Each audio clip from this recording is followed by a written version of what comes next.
Ito, pinakamatinding tip para sa mga iniwan. Alam ko na may mismo. Siyempre may naiwan pang pagmamahal, di ba? Pero wag na wag kang bibigay. Pakita mo na okay ka lang. Paramdam mo na nakamove on ka na.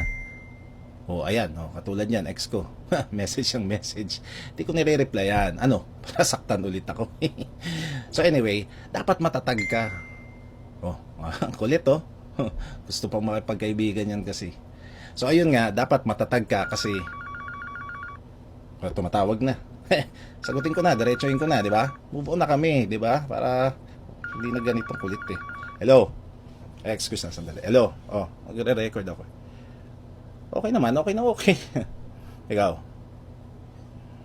Namimiss? Medyo. Sobra. Miss na miss. Alagaan mo yung sarili mo. Huwag kang papagutom. Salamat na lang sa lahat. Dami na. Sige. Bye, bye.